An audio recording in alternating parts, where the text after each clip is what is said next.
turkey corn dogs. We deep fry them in 100% cooking oil for about 2 minutes. And when they're done, they look like this. And we put them in this handy little tray we got over here. Okay. Right over here. We serve them with some wax paper, wrapped nicely with a triangle at the top. And they get served fresh to the customer like that.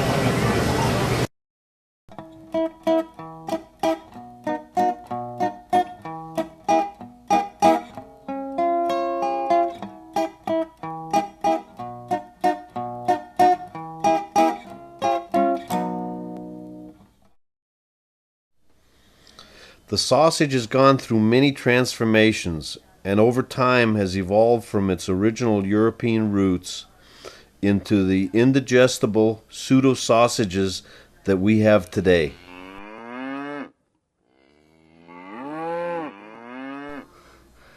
About 7 billion farm animals are slaughtered each year in the United States for the production of flesh foods alone. Out of that 7 billion farm animals, the National Hot Dog and Sausage Council estimates that today's total hot dog production is approximately 2 billion pounds annually. That's about 60 hot dogs per person per year. Once the animals are slaughtered, the choice cuts are separated and the meat byproducts are sent down the line for sausage making. The most common meat used in hot dog productions are skeletal meats containing muscles and tendons. Meat byproducts such as brain, spinal cord, central nervous system tissues, bones, heads, hooves, and thick slabs of fat. This meat and fat combo is blended with a mix of cereal filler, eggs, herbs, and seasoning. Regulations allow for 30% fat, 10% water, and 5% spice. Once all of these ingredients are ground together, they are squeezed and stuffed into a sausage casing.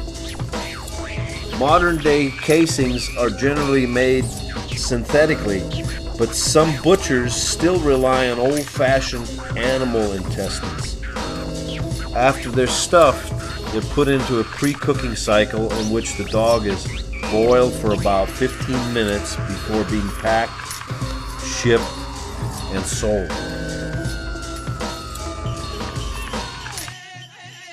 Native Americans adapted the strategy of drying and grinding corn in order to preserve it for long winters.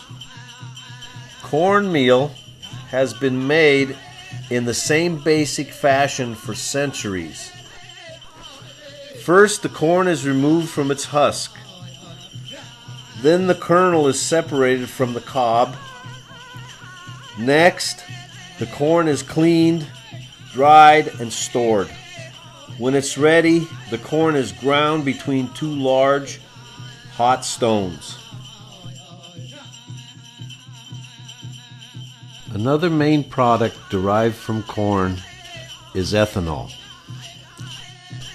Corn ethanol has been touted as America's answer to its dependency on petroleum. Yet, recent studies show that corn ethanol requires 10% more petroleum energy than it produces. That's equivalent to going to work for free and then paying your boss a couple of bucks just for the fun of it. The corn dog stick is typically made from Betula pendula, or white birch as it's commonly known. The resilient birch is also chopped into popsicle sticks, toothpicks, tongue depressors, wooden crutches, and disposable chopsticks.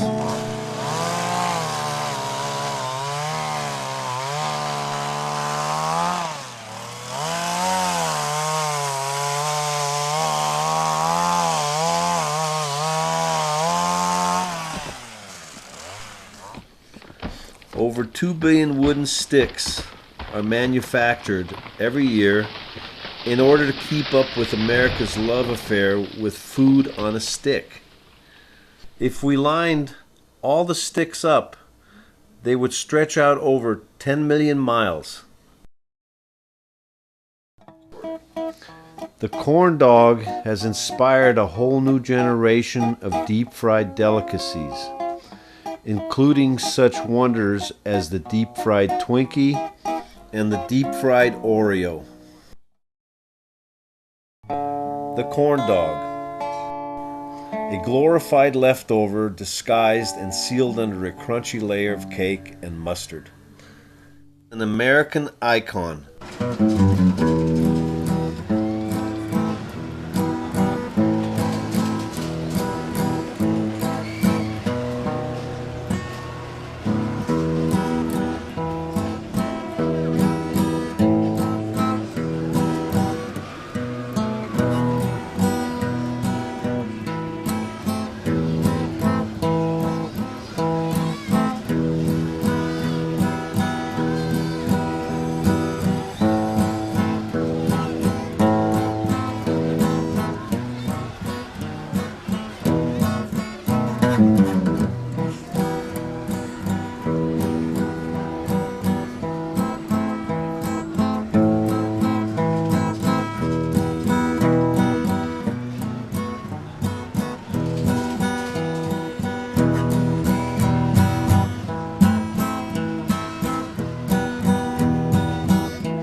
Ladies and gentlemen, I have the charming and distinct honor of delivering to you the recipe and cooking instructions for the tasty deep-fried treat, the corn dog.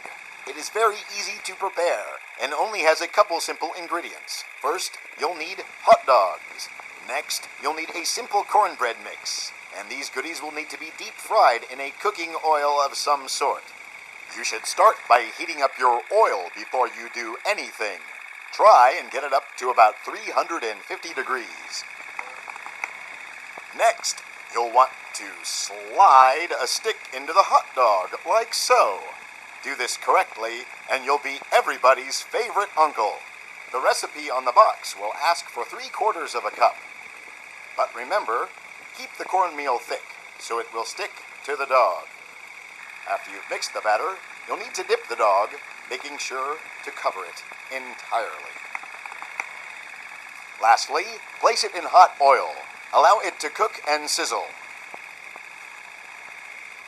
Before you know it, you'll have corn dogs, a tasty and easily prepared treat. Thank you.